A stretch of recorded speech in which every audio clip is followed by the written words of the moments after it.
नमस्कार, मैं हूं मृत्युंजय कुमार झा। शाम के 5:30 बज चुके हैं और अगले आधे घंटे तक आपके सवालों का सबसे बड़ा मंच तैयार है। अगर आपने कमोडिटी में ट्रेड किया है या फिर नया ट्रेड करना चाहते हैं, जानना चाहते हैं कि आपके लिए कहां पर कमाई के मौके बनेंगे, तो आप सवाल पूछिए। नंबर आप नोट कर लें 02223001634। इसके अलावा आप 02223001635 पर भी अपना सवाल पूछ सकते हैं।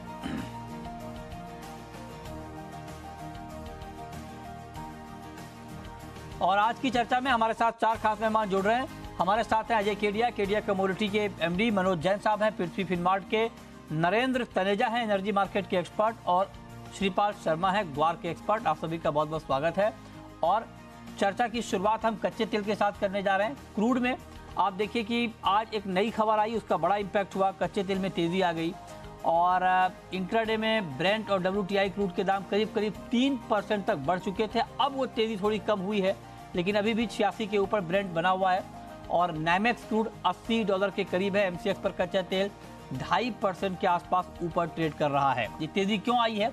ये तेज़ी आई है उस बयान से, रूस के उस बयान से, जिस पे रूस ने कहा है कि मार्च के महीने में रोजाना कच्चे तेल का उत्पादन 5 लाख बैरल रूस घटाएगा। ये बयान रूस की तरफ से आया है। उसके बाद दाम बढ़ने लगे और रूस ने यह बयान इसलिए दिया है क्योंकि पश्चिमी देशों की तरफ से जो रूस के तेल पर प्राइस कैप लगा है, इसके विरोध में रूस ने उत्पादन घटाने का ऐलान किया है। $60 का प्राइस कैप वेस्टर्न कंट्रीज ने रूस के तेल पर लगाया है। ये खबर है। अब तनेजा जी, मेरा आपसे सवाल ये होगा, अच्छा अभी उनसे हमारा संपर्क हो नहीं पा रहा, हम जुड़ेंगे, लेकिन आप जरा बताएं अजय केडिया जी कि क्या रूस के इस बयान का कुछ और इम्पैक्ट प्राइस के ऊपर आएगा? नमस्कार मित्र जी। डेफिनेटली अगर देखा जाए तो हमने पहले भी देखा था कि रूस का पिछले साल से ही एक्टिविटी क्रूड में काफी अच्छी बनी हुई थी और जिस ढंग से अभी रूस ने और प्रोडक्शन घटाने की बात की और डेफिनेटली अब एक तरफ इकोनॉमी ओपन अप हो रही है, चाइना से भी डिमांड इंप्रूव हो रही है, दूसरी तरफ से भी अगर हम ओपेक से भी बात वहां देखें तो वहां से भी हमने देखा है कि कुछ बड़ा हरकत नहीं हुआ। तो अगर ये कटौती बढ़ती है तो डेफिनेटली हम कच्चे तेल में और बड़ा उबाल देख सकते हैं। करंटली ब्रेंट 87 पे टेक्निकली भी देखे तो 85 के ऊपर ब्रेकआउट है, जो 8850 का लेवल तोड़ता हुआ 90 के करीब जाता हुआ दिखाई दे सकता है। तो डेफिनेटली जो रूस के कदम है, ये डेफिनेटली प्राइजेस को अपलिफ्ट और करता हुआ दिखाई दे सकता है। नरेंद्र तनेजा हमारे साथ जुड़ चुके हैं। तनेजा जी, बहुत बहुत स्वागत है आपका सर। रूस ने जो ये ऐलान किया है कि मार्च के महीने में रोज 5 लाख बैरल उत्पादन घटाएंगे, क्या ये ग्लोबल मार्केट के लिहाज से बड़ी खबर है, बड़ा इम्पैक्ट आप देख रहे हैं, या जो आज का इम्पैक्ट आया 2.5-3% का इतना ही इम्पैक्ट है? नहीं, उनकी कोशिश है कि अब जो कीमतें हैं वो थोड़ा जिस लेवल पे हैं उस पे रहें और अगर हो सके तो उससे थोड़ा बढ़ें, क्योंकि रशिया का अगर वो घटाते भी आज की तारीख में उसका कोई बहुत ज्यादा इम्पैक्ट नहीं हुआ, क्योंकि जो डिमांड एंड सप्लाई फंडामेंटल्स हैं उसमें किसी तरह का कोई इम्बैलेंस क्रिएट होगा अभी तो नहीं होगा। हाँ, 2 महीने के बाद क्या सिचुएशन होती है, चाइना की डिमांड कितनी बढ़ती है या कुल मिला के, वो हमें अभी देखना पड़ेगा। लेकिन आज की तारीख में जब देखता हूँ तो मुझे नहीं लगता इम्पैक्ट जो होगा, लेकिन 10-12 घंटे उसके बाद मार्केट जो है वो वापस वही पहुंचेगी जहां मार्केट थी। अच्छा, तो आप कह रहे हैं कि जहां मार्केट था वहीं आ जाएगा, तो फिर रूस ने ऐसा किया क्यों सर? नहीं, रशिया बेसिकली दुनिया को बताने की कोशिश कर रहा है कि वो बड़ा प्रोड्यूसर है और उसकी जो पॉलिसी है वो अहमियत रखती है और ये पूरी कोशिश है G7 की और लोगों की कि रशिया की जो ऑयल मार्केट में जाता है उसको कहीं ना कहीं रोकने की कोशिश या प्राइस कैप लगाने के लिए। उनका बेसिक मैसेज ये है कि आप करते रहिए लेकिन we are a relevant factor. अगर हम ऐसा मैसेज देते हैं हम वहां पे मिलियन कम कर रहे हैं तो उस पर मार्केट उसको नोटिस करता है। तो जस्ट टू स्टे रिलेवेंट, इससे ज्यादा मुझे नहीं लगता है कि इसमें कोई बहुत कोशिश ज्यादा नहीं, ठीक बात है। आप कह रहे हैं कि बताने की कोशिश रूस कर रहा है दुनिया को, लेकिन दुनिया को बता पा रहा है क्या रूस? बिल्कुल बता पा रहा है, बिल्कुल बता पा रहा है, क्योंकि अगर रशियन ऑयल मार्केट में नहीं होता तो आज तेल की कीमत $110 हो जाती और भारत जैसी अर्थव्यवस्था के लिए परेशानी होती है, अमेरिका के लिए भी होती। तो रशिया ये बता रहा है कि आज अगर कीमतें थोड़ी ठीक हैं, जिसको वेस्ट भी ठीक पा रहा है, इंडिया जैसे कंट्री भी ठीक पा रहे हैं, उसमें उनका बहुत बड़ा रोल है कि उनका ऑयल जो है वो मार्केट में जा रहा है।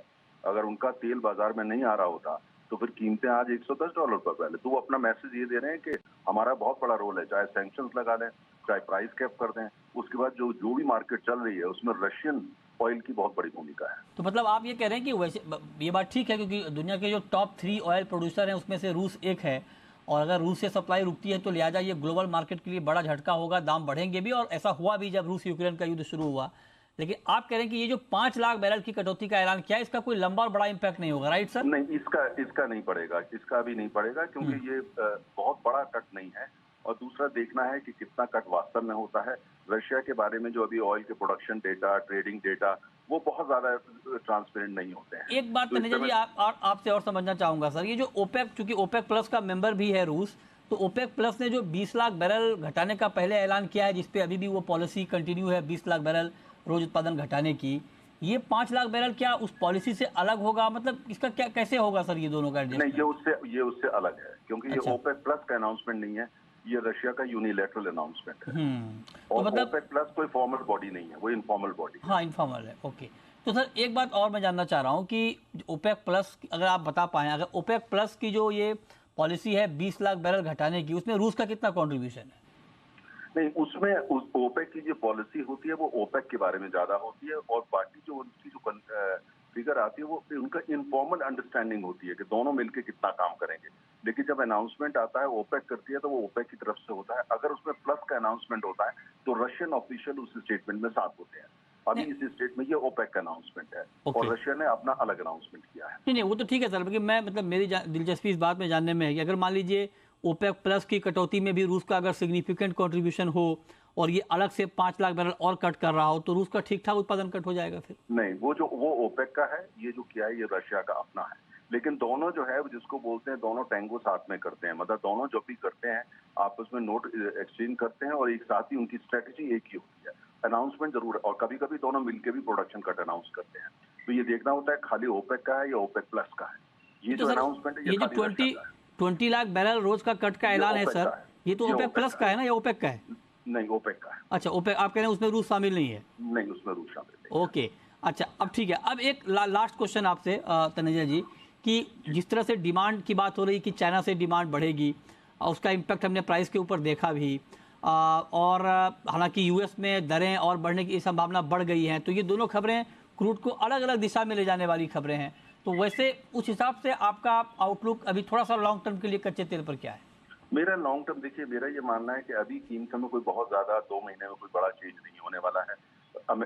चाइना की डिमांड अभी जब तक के डेटा नहीं आता है, अभी ये है कि सेंटीमेंट चाइना के लिए पॉजिटिव हो रहे हैं, तो वहां से डिमांड बढ़ने वाली है। लेकिन अभी जो है वो कोई बहुत ज्यादा मार्केट में रिफ्लेक्ट नहीं कर रहा है। जब तक वो कॉन्क्रीट शेप नहीं लेते हैं कि चाइना की डिमांड होने वाली है, कितना लेने वाली है, कितना रिफाइनिंग के लिए, कितना री एक्सपोर्ट के लिए, और रशिया से उनका कितना तेल आ रहा है, क्या जो डिमांड बढ़ेगी उसमें रशियन ऑयल ज्यादा आएगा क्योंकि वो डिस्काउंटेड है, या वो जो ओपेक कंट्रीज ज्यादा खरीदेंगे। अभी मुझे लगता है ये क्लैरिटी आने में अभी 2 से 3 हफ्ते का टाइम और लगेगा, क्योंकि अभी नॉर्थ सिचुएशन थोड़ी सी बेहतर होना शुरू हुई है और मार्केट उसको लेके काफी ऑप्टिमिस्टिक है। लेकिन अभी ये कोई रियल टर्म्स में, कॉन्ट्रैक्ट में या मीडियम टर्म कॉन्ट्रैक्ट्स में अभी कन्वर्ट नहीं हुआ है। ठीक है, ओके। चलिए, शुक्रिया तनेजा जी आपका हमारे साथ जुड़ने के लिए, कच्चे तेल पर डिटेल में जानकारी देने के लिए। अब लेकिन मनोज जी, मैं आपसे पूछना चाहता हूँ कि ट्रेडिंग के लिए आज क्रूड में क्या किया जाए? नमस्कार प्रत्युंजय जी। जिस तरह से जो खबरें आई है रशिया की तरफ से, उसके बाद हमने एक स्पाइक देखा है कीमतों में, तो अभी ट्रेंड के साथ ही रहना चाहिए, लेकिन फ्यूचर में ट्रेड लेना थोड़ा रिस्की रहेगा। ऑलरेडी हम लगभग 2.5 से 3% की बढ़त देख चुके हैं। तो ऐसे में यहाँ पे ऑप्शन के थ्रू जो है ट्रेड ले सकते हैं। 6800 की जो कॉल ऑप्शन है वो 50 रुपए के आसपास यहाँ पे खरीदना चाहिए 33 के स्टॉप लॉस से। ऊपर में 80 रुपए तक का जो है लक्ष्य यहाँ कर लेकर के चल सकते हैं। ठीक है, तो ये राय आपकी हो गई कच्चे तेल के ऊपर। अब आगे बढ़ते हैं, बात करते हैं ग्वार की, और ग्वार में आज बहुत तेज़ गिरावट आई है। और आप देखिए कि ग्वार सीड का जो मार्च का वायदा है, ग्वार सीड का मार्च का वायदा करीब करीब 2.5% गिरकर बन हुआ है 57-65 के लेवल पे। ग्वारगम में 3.5% के आसपास की गिरावट आई है, 12,000 के नीचे बंद हुआ है। श्रीपाल शर्मा है, ग्वार के किसान हैं और ग्वार मामलों के एक्सपर्ट भी हैं। श्रीपाल जी, क्या हो गया ग्वार में? सारे फंडामेंटल तेजी के बताए जा रहे हैं कि डिमांड अच्छी है, सप्लाई कम हो रही है, उसके बाद भी इतनी तेज गिरावट क्यों? नमस्कार मृत्युंजय जी। ग्वार की सप्लाई की अगर बात करें तो पिछले कई दिनों से हम देख रहे हैं कि जो मंडियों में किसानों का जो ग्वार आता है वो लगातार कम होता जा रहा है, अराइवलिंग कम होती जा रही है, और 15,000 बोरी के लगभग पूरे देश भर की अराइवल जो है वो दिल्ली की रहती है। और डिमांड की अगर बात करें तो जो भी एक्सपोर्टर हैं या डिमांड के जानकार हैं, उन लोगों का यही कहना है कि डिमांड जो है वो लगातार कंटिन्यू, मतलब एक सामान्य स्थिति में चल रही है। 25,000 मेट्रिक टन के आसपास हर महीने ग्वार गम का एक्सपोर्ट जो है वो बरकरार है, तो उसमें भी कोई डाउट नहीं है। अब भावों की अगर बात करें तो भाव निश्चित रूप से मंदे हो रहे हैं। ऊपर में किसानों की जो डेयरियां हैं वो 6,200-300 रुपए तक बिकी थी, जो अब 5,500 रुपए के आसपास आ गई है।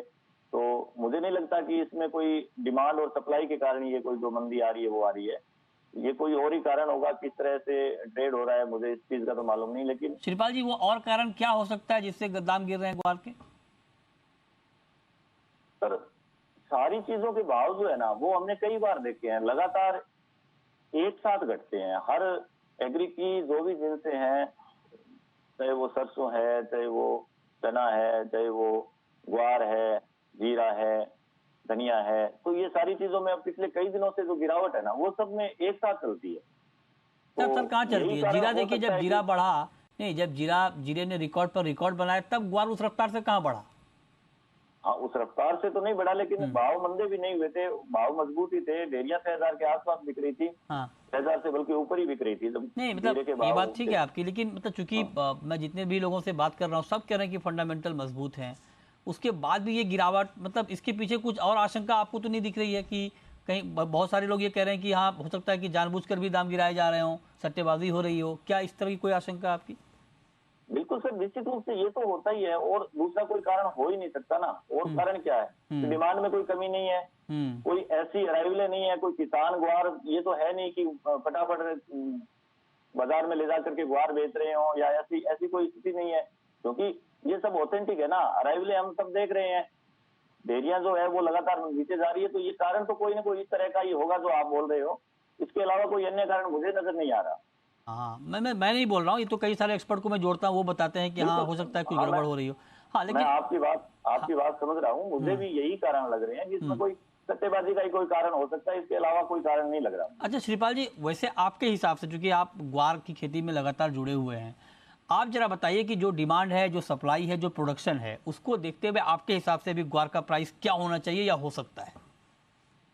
सर, 6,000 रुपए से नीचे किसानों की जो डेयरियां बिक रही है ना, जिस तरह का उत्पादन और जिस तरह की डिमांड को मैं देख रहा हूँ, हाँ कम से कम मिनिमम प्राइस जो है वो किसानों को 6,000 मिलना ही चाहिए। 6,000 से नीचे के भाव जो है ना वो बिल्कुल कम भाव है, और 6,000 के ऊपर में तो उम्मीदें काफी है। साइड देखिए, दूसरी सारी जिन्सों ने अपने भाव बनाए हैं। आज मोठ जो किसान उत्पादन करता है, मोठ के भाव भी अच्छे हैं, मूंग के भाव भी बहुत अच्छे हैं, 7-8 हजार रुपए से ऊपर है। नरमा के भाव भी अच्छे हैं, 8,000 रुपए से ऊपर है। तो ये ग्वार के जो भाव है ना, इनको तो बहुत ज्यादा दबाया गया है, और ये भाव कम से कम 6,000 रुपए होने चाहिए किसानों के भाव। ठीक बात है, आप कह रहे हैं कि 6,000 रुपये कम से कम ग्वार का भाव होना चाहिए, ऊपर में कुछ भी हो, लेकिन आप कह रहे हैं कि मिनिमम 6,000 का प्राइस तो ग्वार का होना चाहिए, जो अभी है नहीं।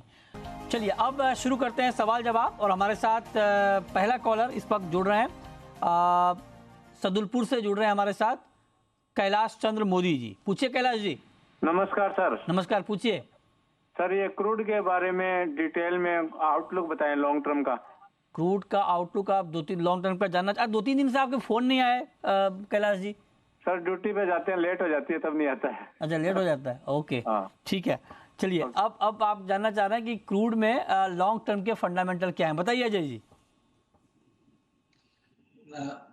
बिल्कुल, मुझे लगता है कि कच्चे तेल में जो अभी रशिया वाला जो पोस्ट है वो कहीं ना कहीं पहले से सपोर्ट कर रहा है, बट हाँ जीजन से हमने 6,000 से लगभग आज 600-700 पॉइंट अभी तक बढ़ते हुए देखे, तो टेक्निकल थोड़ा सा एक और बार जरूर दिखाता है, बट फंडामेंटल अभी भी मजबूत है। तो मुझे लगता है करंट लेवल से या 6540 के करीब लेके चलिए, ऊपर में 6680 से 6700 तक का लेवल दिखा सकता है। इंटरनेशनल में $88 का लेवल आराम से इजीली अचीवेबल रहेगा ब्रांड में, तो बिल्कुल लेके काम करना चाहिए। ओके ठीक है। नेक्स्ट कॉलर फरहान है हमारे साथ, पूछिए फरहान जी। सर जी, मेरा सवाल मैन तौल पर मनोज जैन सर से है। पहले तो मेरी बात सुन लीजिए सर।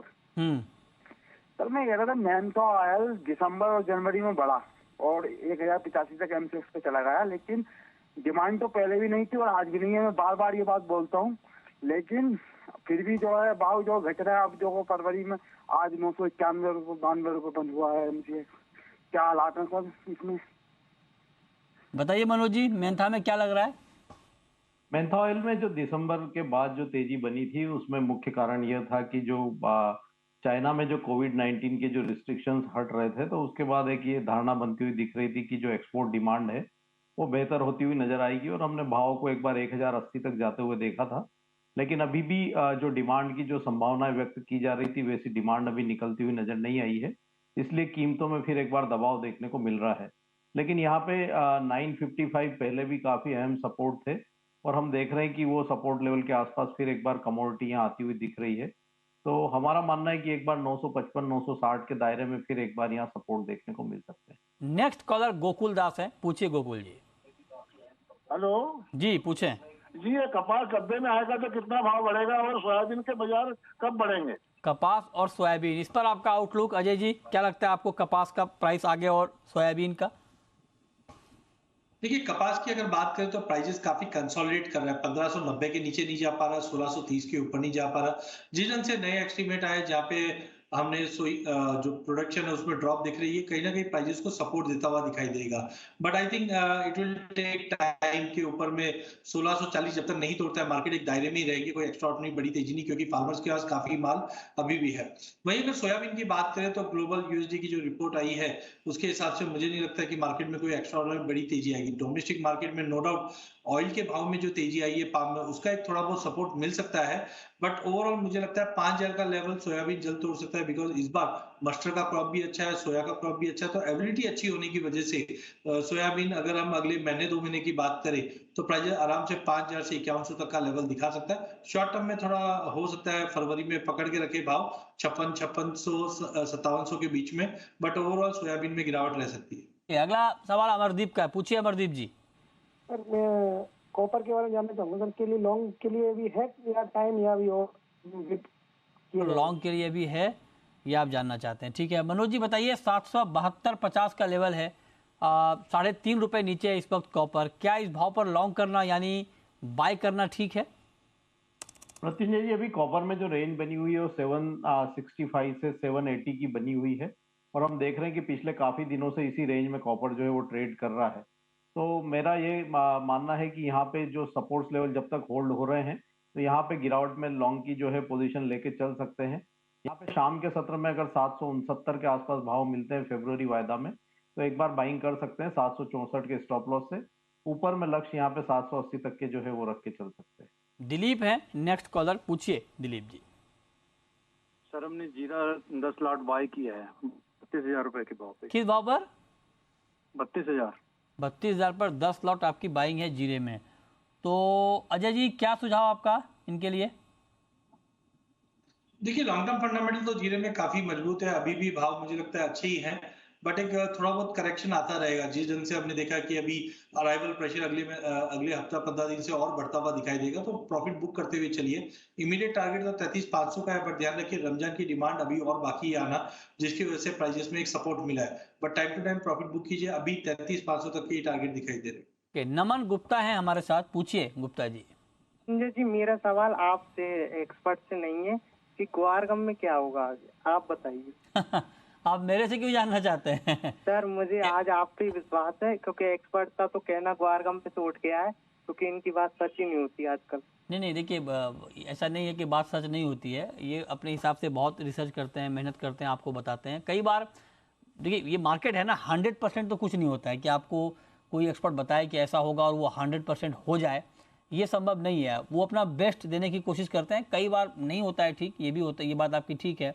लेकिन जहाँ तक आपने मेरे से पूछा था कि मैं एक एंकर हूँ, जर्नलिस्ट हूँ, तो मैं आपको ये नहीं बता सकता कि ग्वार अभी प्राइस आगे जाएगा, ऊपर जाएगा या नीचे जाएगा। हाँ, मैं फंडामेंटल के तौर पे आपको बता सकता हूँ कि फंडामेंटल क्या है, और जो मेरी एक्सपर्ट से मार्केट में बात होती है उसके आधार पर मैं आपको ये कह सकता हूँ कि ग्वार के फंडामेंटल मजबूत हैं।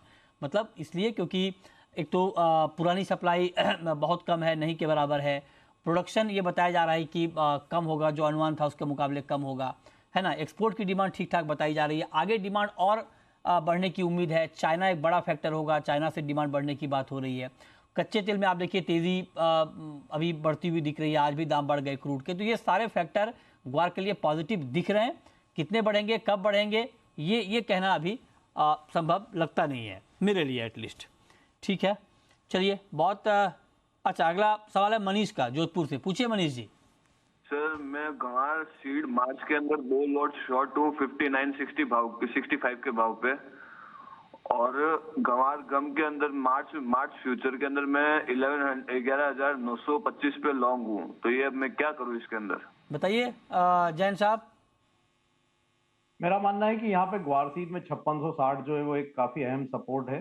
तो मार्च वायदा जो ग्वार सीड है उसमें 5660 से 5700 के दायरे में भाव मिले तो एक बार जो शॉर्ट की पोजीशन है उसमें मुनाफा वसूली कर लें। ग्वार गम में जो लॉन्ग की पोजीशन आपने ली है वो 11,770 के स्टॉप लॉस से होल्ड करें। ऊपर में 12,200-300 के भाव मिले तो वहां पे एक बार मुनाफा वसूली करें। ओके, चलिए, बहुत शुक्रिया मनोज जी आपका और अजय जी आपका हमारे साथ जुड़ने के लिए और डिटेल में मार्केट के ऊपर बात करने के लिए।